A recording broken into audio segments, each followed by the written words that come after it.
Hi students, I am Prakash, Academic Advisor, Masterminds.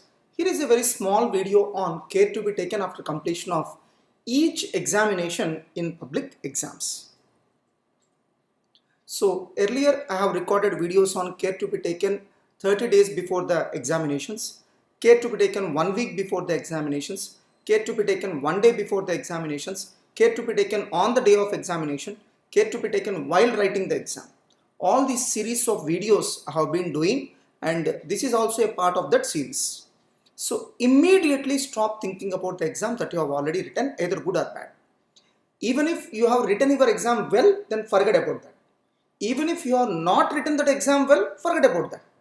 And see that the impact of one exam, either good or bad, does not fall on the performance of another exam. Let me share two experiences with you. So I don't want to take the names of those students due to privacy concerns. One student who was writing both groups of his CA final, he has finished writing his group 1 and he was not confident of qualifying second group. So group 1 he has finished writing all the exams. Somehow he was not happy with his performance of group 1 and he thought of quitting the exams of group 2. That means he wants to drop the examinations of group 2. All of a sudden at night 10 o'clock his father made a call to me. Sir, this is what my son is thinking. Do you recommend the same? Luckily his father is also a chartered accountant. So the only thing I have stated is, sir, irrespective of his confidence levels, irrespective of his assessment, irrespective of his satisfaction levels, let him write the group 2 also. So by quitting group 2 now, he is not going to gain anything. That's why since he has applied for both the groups, let him write both the groups. So after results, the same student has secured All India 13th rank in CA final. You can understand how tough it is to get a rank at CA final level. The problem is that student has underestimated his own performance. He has performed well, but since his expectations were very high, he thought that he did not written well. But actually he has performed well. That's why he was able to get All India 13th rank at CA final level. Let me share another experience. There is one more student who has written his first examination of CA final, that is FR, financial reporting. Somehow he was not happy with his performance. And what he told to me is, sir, I have written examination only for 60 marks. And I am not sure of qualifying this FR paper. I just want to quit this entire examination of both the groups and I will go and attempt the next attempt. And what I said is, dear student, don't afraid about your result.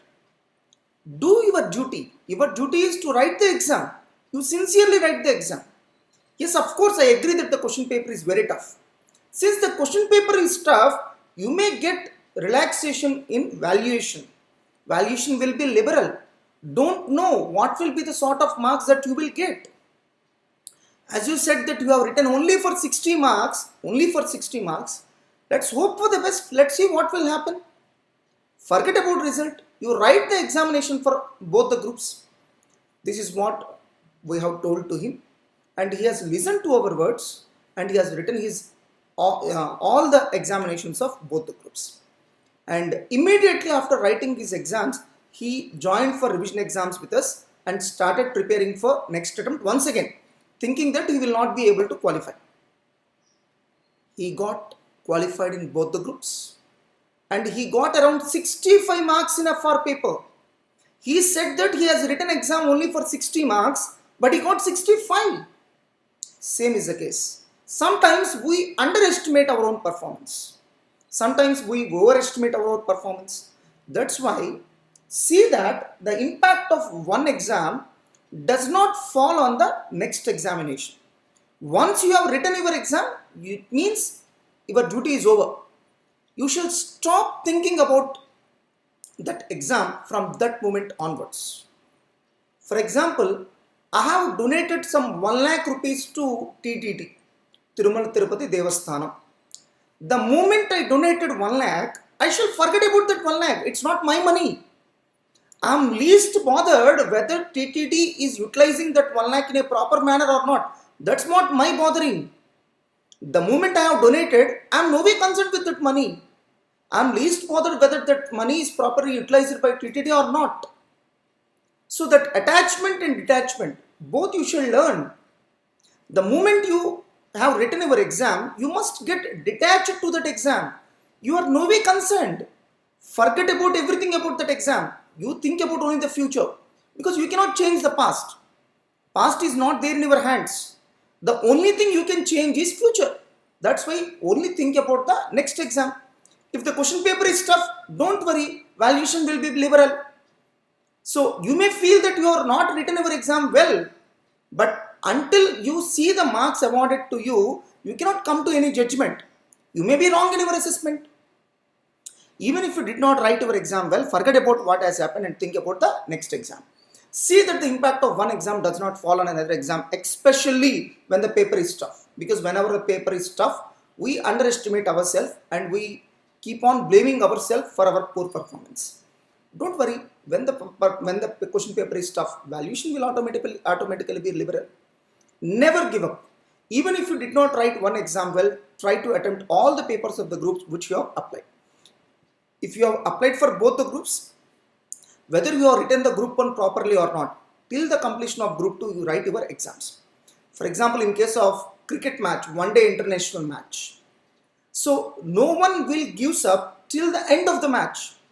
Even in the last over, any wonder may happen. Any miracles may happen. And we have seen several incidents where the entire match gets turned up in just 1 or 2 last overs. That's why, my dear students, never give up. You need to wait till the completion of exams and perform well. Your only duty is keep performing well. Forget about result.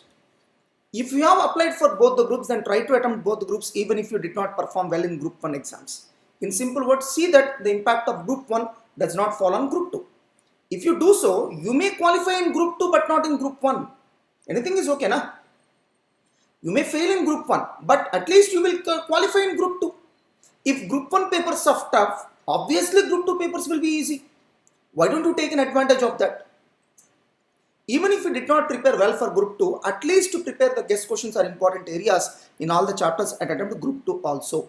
If you have applied for both the groups and you did not prepare well for group 2, don't worry. You prepare all the important questions and go to the exam. So you may qualify in group 2. Let me share my own experience. When I have written my CA final exams, I was not at all confident of group 2. I was confident of group 1 of qualifying, but I was not confident of group 2. So for me, DT and IDT, direct taxes and indirect taxes, used to be like nightmare. I did not like those subjects. That's why I did not prepare well. But due to my brother's pressure, I have written both the groups. I have applied for both the groups and I have written both the groups. As far as DT and IDT is concerned, I have prepared only the amendments. Luckily, in my attempt, there was a huge weightage for amendments, and I just got 40 marks, only 40 in my IDT paper, and I qualified both the groups because I got surplus marks in group 1. If I have written group 2 alone, I would have not qualified because I did not got the 200 marks of aggregate in group 2. Luckily, I got some surplus marks in group 1 and those surplus marks got carried forward to group 2 and I qualified both the groups. If I have not written my group 2 in that attempt, I would have not become a chartered accountant by this time. So, I have become a qualified chartered accountant only by one thing. I have listened to the words of my brother and written all my exams sincerely, irrespective of my confidence levels. So that's why, my dear students, never give up. You try your level best till the end. Immediately start preparing for the next exam. The moment you have written your exam, your duty is over. You start focusing on the next exam. Don't discuss anything with anyone, especially with respect to your performance. Don't discuss anything with anyone. Don't listen to the conversation of others with respect to exams. Whatever you have written, you have written. Forget about it. Don't discuss answers of any questions after completion of exam. If possible, you better tear off the question paper after completion of exam. If you don't have self-control, you better tear off the question paper. If you have self-control, keep it aside and don't look at the question paper, and don't worry whether you have written correct answers or not. Forget about what you have written. Immediately after completion of each exam, you will have 1.5 days of time to prepare for the next exam, assuming that exams will be conducted on alternative days. Utilize that time in the best possible manner. So prepare a perfect plan to prepare for the next exam. That means you identify the number of hours available in these 1.5 days. You will have at least 24 hours of time, to prepare well for the next exam. You allocate this 24 hours of time for each chapter. So this chapter 1 hour, this chapter 2 hours, this chapter 3 hours, this chapter 1 hour. In that manner, you allocate the available time among all the chapters. If you don't allocate, what happens is, you will start with the first chapter. You will try to prepare each and every question, each and every problem given in that chapter. By the time you finish off that chapter, you might have already finished 4 to 5 hours of time. So it will create unnecessary tension in you. That's why you allocate your available time among all the chapters in a perfect manner and stick to that. If you allotted 2 hours for a chapter, you strictly prepare the chapter in only 2 hours. Don't allot additional time for that chapter. If in your earlier revision you might have striken off some easy or unimportant areas, don't waste your valuable time in revising those areas. Whatever the things you have striken off, leave it. Don't prepare those areas. Whatever the things you have marked as important, focus on those areas. Whatever the areas you have not striked off, focus on those areas only. Don't try to revise each and every question, each and every problem available in this short period of time, because it's not possible for anyone to revise entire content in this very short period of time. Try to revise only important areas in each chapter which you have identified earlier. You might have earmarked some important areas as important, and you focus on those areas only. You might have not striken off certain areas. Obviously, they are also important.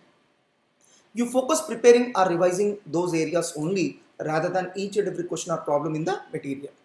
Try to revise the questions or problems or MCQs that were either wrongly answered or left unanswered by you in revision exams and pre-final exams.